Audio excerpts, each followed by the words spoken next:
Hello' viewers, পৃথিৱীৰ সবাতোকৈ কম পৰ্যটক দেশখন কি জানেনে? গুগলত যদি আপুনি টাইপ কৰে ৱৰ্ল্ড লিষ্ট ভিজিট কাণ্ট্ৰি, তেতিয়াহ'লে আপোনালোকে পাব টুভালু নামৰ এখন দেশৰ বিষয়ে। বছৰি মাত্ৰ 2000জন লোকে ভ্ৰমণ কৰা এই টুভালু নামৰ দেশখন হ'ল চাউথ পেচিফিক অ'চিয়ান অৰ্থাৎ দক্ষিণ প্ৰশান্ত মহাসাগৰৰ এখন ক্ষুদ্ৰ দ্বীপ ৰাষ্ট্ৰ। 9টা খুব ক্ষুদ্ৰ আৰু কম জনবসতিপূৰ্ণ দ্বীপৰ সমষ্টি। এই দেশখনৰ মুঠ মাটিকালিয়ে হ'ল 25.9 স্কুৱেৰ কিলোমিটাৰ আৰু ইয়াৰ টোটেল পপুলেশ্যন হ'ল 11,800। অৰ্থাৎ গুৱাহাটী মহানগৰীৰ লগত যদি আমি তুলনা কৰোঁ তেতিয়াহ'লে লেণ্ড এৰিয়াৰ পিনৰ পৰা টুভালু গুৱাহাটীতকৈ 13 গুণে সৰু। বহুদিন ধৰি এই দ্বীপসমূহ ব্ৰিটিছৰ অধীনতে আছিলে।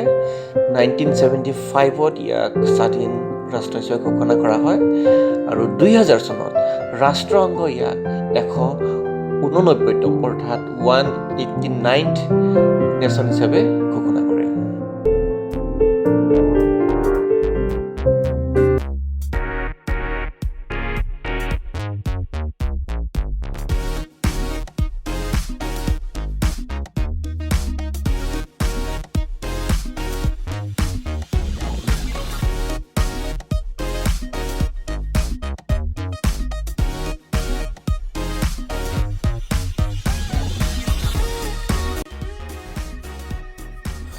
টুভালুৰ বিষয়ে এইখিনিতে আৰু কিছু কথা মই কৈ থওঁ।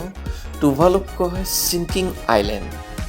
আচলতে মহাসাগৰৰ পানীয়ে এই দেশখনৰ ভূখণ্ডক ক্ৰমাৎ গ্ৰাস কৰি আহিছে আৰু সেয়া হ'ল ক্লাইমেট চেঞ্জ অৰ্থাৎ জলবায়ুৰ পৰিৱৰ্তনৰ কুপ্ৰভাৱ। জলবায়ুৰ পৰিৱৰ্তন তাৰ লগতে গ্ল'বেল ৱাৰ্মিঙৰ কাৰণে একচুৱেলি সাগৰৰ জলপৃষ্ঠৰ দিনক দিনে বাঢ়ি আহিছে আৰু সেইবাবে এই টুভালুৰ দৰে কিছু দ্বীপ ৰাষ্ট্ৰৰ অস্তিত্ব সংকট। আৰু সেয়া হ'ল ফুনাফুটি, টুভালুৰ ৰাজধানী আৰু সেয়া হ'ল টুভালুৰ একমাত্ৰ এয়াৰপৰ্ট, য'ত সপ্তাহত মাত্ৰ 2খন বিমানহে আহে। যিহেতু সপ্তাহত মাত্ৰ 2খন বিমানহে ইয়ালৈ আহে ফিজিৰ পৰা, গতিকে বাকী সময়ত পাব্লিকৰ বাবে এইটো বিমানবন্দৰ সম্পূৰ্ণ মুকলি থাকে। বিমানবন্দৰৰ নিচেই কাষতে এয়া টুভালুৰ প্ৰাইম মিনিষ্টাৰৰ বাসভৱন। খুবেই এটা সাধাৰণ বাসগৃহত বাস কৰে তেওঁলোকৰ প্ৰধানমন্ত্ৰীয়ে।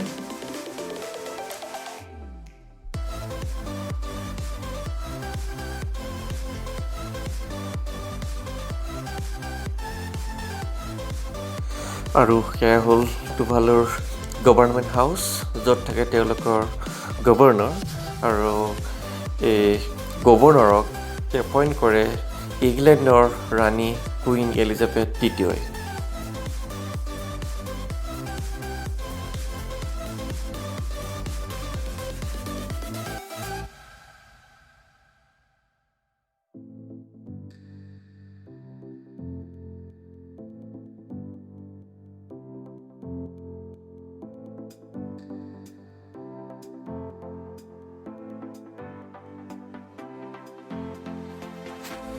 আৰু এয়া হ'ল ফুনাফুটিৰ এখন ধুনীয়া বিচ।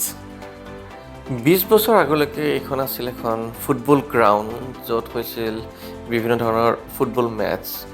কিন্তু সাগৰ পৃষ্ঠৰ উচ্চতা বাঢ়ি অহাৰ লগে লগে ই ক্ৰমাৎ সাগৰৰ পানীৰ তলত গৈ আছে।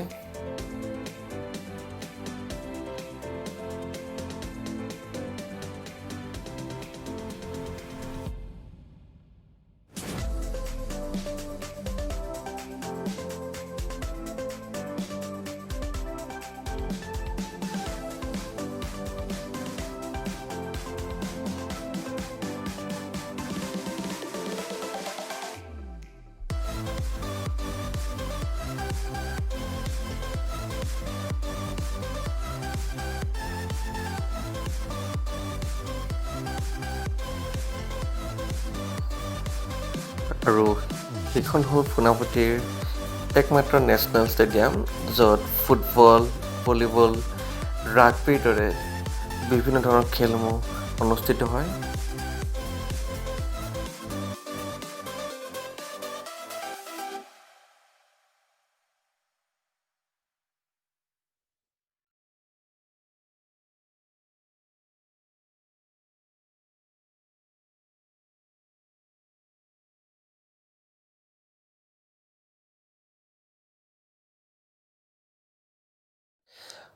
আৰু সেয়া হ'ল তেওঁলোকৰ মূল জনবসতিপূৰ্ণ অঞ্চল।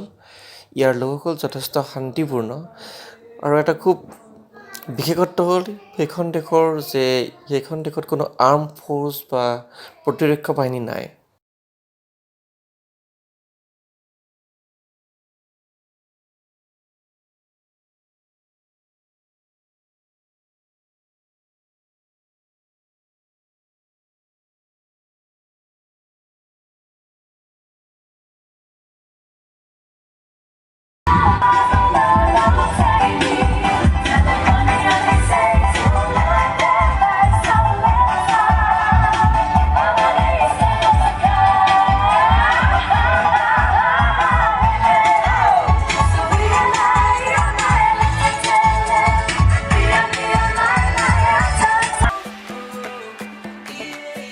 এই দেশখনৰ বিষয়ে শেষত ইয়াকে ক'ম যে প্ৰাকৃতিক সৌন্দৰ্যৰে ভৰপূৰ, সেইখন অতি সুন্দৰ আৰু শান্তিপূৰ্ণ দেশ।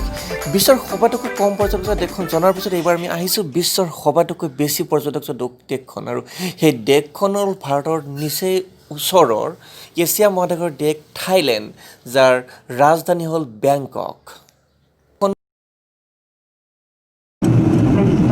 Please return to your seat, fasten your seatbelt, put your seat back upright, hold your table, and open the window shade. Video screen, handsets, and footrests also need to be stopped. Thank you.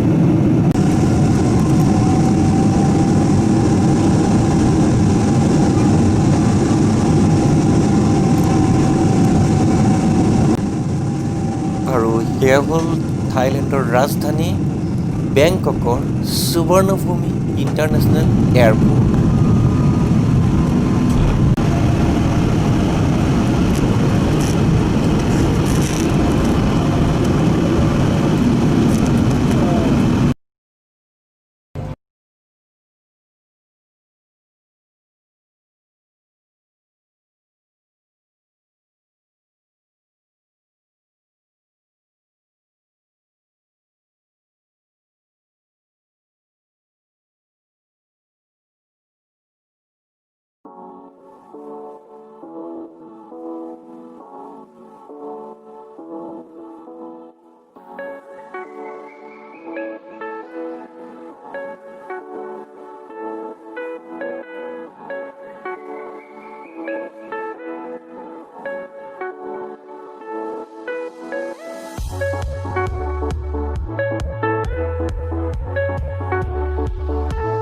আৰু সেয়ে হ'ল থাইলেণ্ডৰ ৰাজধানী বেংকক।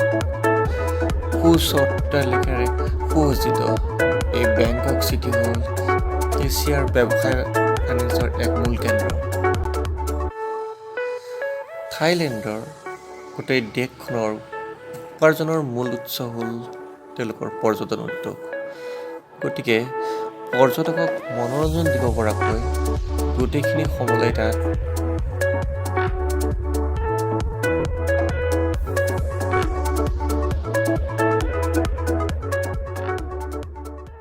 বেংককত পৰ্যটকৰ ইমান ভিৰ হোৱাৰ আন এটা কাৰণ হ'ল আন দেশৰ তুলনাত অতি কম খৰচতে বেংকক ভ্ৰমণ কৰিব পাৰি। ইয়াত তেনেকৈ অতিকৈ কষ্টলি বিলাসী হোটেল পোৱা যায়, ঠিক তেনেকৈ কম খৰচতে থাকিব পৰা ব্যৱস্থাও যথেষ্ট আছে।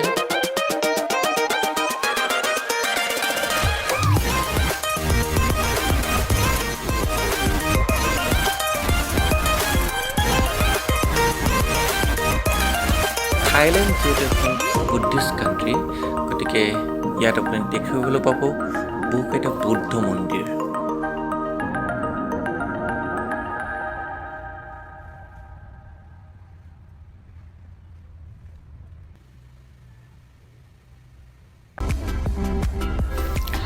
থাইলেণ্ডত টুৰিষ্টৰ বাবে মুখ্য আকৰ্ষণ হ'ল ইয়াৰ নাইট লাইফ। থাইলেণ্ডৰ যিখন মেইন টুৰিষ্ট ডেষ্টিনেশ্যন যেনে বেংকক চিটি, পাটায়া, ফুকেট, এই গোটেইকেইখন চহৰৰে নাইট লাইফ খুবেই জনপ্ৰিয়।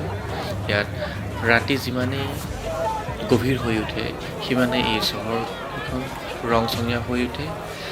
নাইট লাইফ মানে হ'ল বিয়াৰ বাৰ, ডেন্স বাৰ, বিভিন্ন ধৰণৰ ষ্ট্ৰীট ফুড, চিমিলৰ দ্বাৰা পৰিৱেশিত টিফানি শ্ব', মাছাজ বাৰ আৰু কি যে নাই। মুঠতে পৰ্যটকৰ মনোৰঞ্জন কৰিব পৰা গোটেইখিনি সমলে ইয়াত পোৱা যায়।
Like LeBron, though, or like Bonzo. Ooh, I'm a baller, yeah. Shot taller, yeah.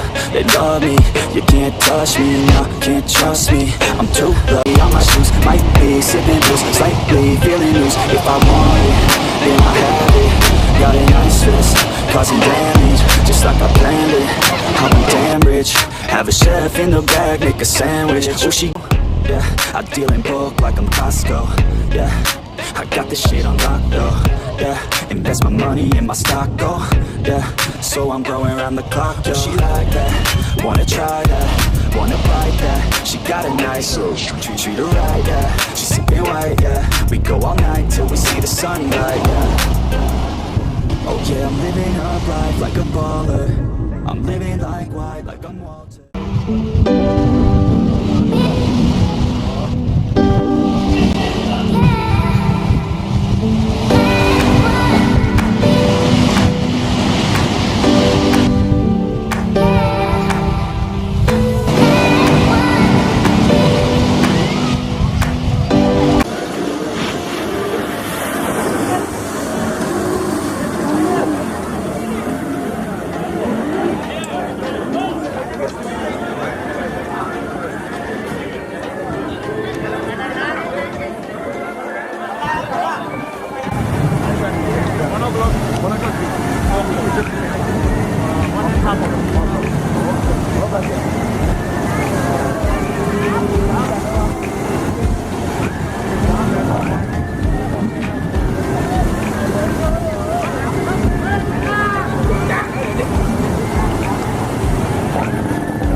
Please subscribe the channel Binodon Nagari.